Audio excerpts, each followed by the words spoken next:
ওম নমঃ নারায়ণায়। Disrespected on your birth chart. অপমানিত আমরা হই কেন? এর কিন্তু দুটো পার্ট আছে। একটা পার্ট হচ্ছে আমাদের ব্রন পার্ট, আরেকটা পার্ট হচ্ছে ব্রন পার্টের মিডিল পার্ট। মিডিল পার্ট মানে আপ টু 25-26 পর যে পার্টটা আসছে আপ টু 70 পর্যন্ত, 80 পর্যন্ত, এইটা একটা পার্ট। কিন্তু এখানে 70 ওভারঅল ধরা হবে। তার কারণ হচ্ছে 25 পর থেকে আমরা কর্মজগতের সঙ্গে যুক্ত হয়ে যাই। এবার বন পার্টটা কি? বন পার্টে ধরুন কারুর ছোটবেলায় বাবা থাকলো না অথবা মা থাকলো না, বা কারুর ক্ষেত্রে দেখা গেল চন্দ্র রবি খুব খারাপ অবস্থায় রয়েছে, বা দুজনার ক্ষেত্রে মা এবং বাবা থাকলো না, অন্যের বাড়িতে মানুষ হলো, মামার বাড়ি অথবা জ্যাঠার বাড়ি, অথবা মা থাকলো হয়তো বাবা থাকলো না, বাবা থাকলো অথবা মা থাকলো না। এক্ষেত্রেও কিন্তু আমরা অপমানিত হতে পারি। কিরকম? আপনারা তো ভাবছেন যে এটা আবার কিরকম কথা। হ্যাঁ, চন্দ্র যেহেতু মাতৃকারক, রবি যেহেতু পিতৃকারক, সেহেতু 4th, 5th এবং 9th কানেকশন অবশ্যই এটা দরকার আছে। যদি খারাপ পজিশনে থাকে তাহলে মা বাবার ক্ষেত্রে আমরা সুখ স্বাচ্ছন্দ্য যেমন পাই না, তেমনি অন্য জায়গায় গিয়ে অপমানিত হই। কিরকম? এইবার দেখা গেল কারুর ছকে জন্ম অবস্থার কিছুদিনের মধ্যেই হয়তো বাবা মারা গেল, মা মানুষ করছে। একটা সময় মার দিক থেকেও অপমানিত হতে হয়। কিরকম? তুই জন্মাবার পর তোর বাবাটাকে খেয়ে নিবি, এরকম কথা শুনতে হয়। আবার কি ধরুন উভয়ই নেই, পিতাও নেই এবং মাতাও নেই, মাতৃকুলে মানুষ বা পিতৃকুলের অন্য কারোর কাছে মানুষ, সেক্ষেত্রেও কিন্তু আমাদের অপমানিত হতে হয়। যারা আমাদের মানুষ করবে তারা, জন্মাবার পর তো দুজনকে খেয়ে নিয়েছিস, এখন আবার তোর এসছিস আমাদের এই সংসার খেতে। এইরকম কিছু কিছু ক্ষেত্রে অনেক মানুষের ক্ষেত্রে হয়ে থাকে, কিন্তু এটাকে মনে রাখতে হবে কেন হয়। সবকিছুর পেছনেই তো একটা কারণ থাকে, তো আমরা এগুলোকে অনেক সময় খুঁটিয়ে দেখি না। এই চোখের রোগের কারণটা কি? ডান চোখ রবি, বাঁ চোখ চন্দ্র, এরও কারণ আছে। এ সম্বন্ধে আমি পরে আলোচনা করব। তো আজকে যেহেতু আমরা অপমানিত কেন হই,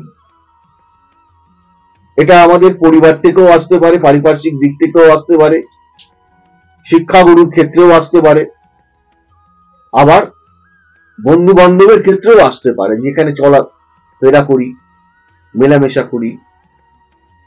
পরিবেশ থেকে বাবা মা না থাকলে অনেক সময় পরিবার থেকেও যেমন অপমানিত হয়, তেমনি পরিবেশ থেকেও অপমানিত হতে হয়।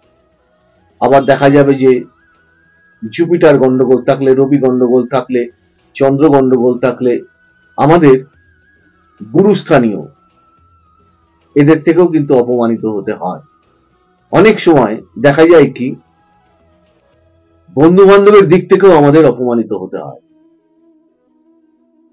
আর আপনার সঙ্গ দোষেও অপমানিত হতে হয়। আপনি যে কাজটা করেননি, দেখা যাচ্ছে যে সেই কাজের জন্য আপনাকে অপমানিত হতে হলো, চোর বদনাম নিতে হলো, বা বন্ধু বান্ধবের দিক থেকে কোনো মা বা বাবা এসে বলল যে তুই আমার ছেলের সাথে মিশবি না, তুই বাজে ছেলে।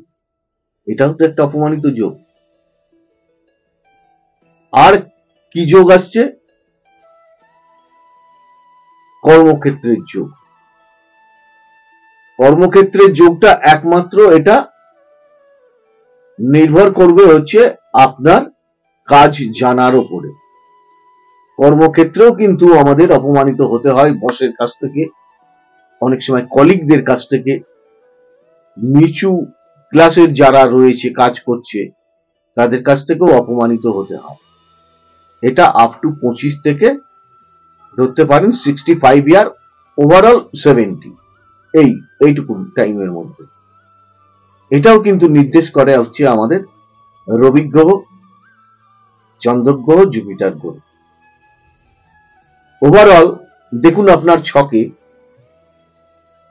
রবি শনি কানেক্টেড আছে কিনা, রবি রাহু কানেক্টেড আছে কিনা, বুধ মঙ্গল এবং রাহু কানেক্টেড আছে কিনা, চন্দ্র রাহু কানেক্টেড আছে কিনা, চন্দ্র এবং কেতু কানেক্টেড আছে কিনা, চন্দ্র রাহু এবং রবি রাহু, তারপরে কেতু শনি, তারপরে ধরুন আপনার রাহু এবং শনি, এটা কিন্তু সাপির যোগ তৈরি হলো। সাপ অপমান, একটা বিচ্ছিরি ব্যাপার, এটা একটা, সে যে কোনো পজিশনে সাপিত যোগ, সাপ নিতে হয়, অভিশাপ নিতে হয়, তারপরে অপমানিত হতে হয়।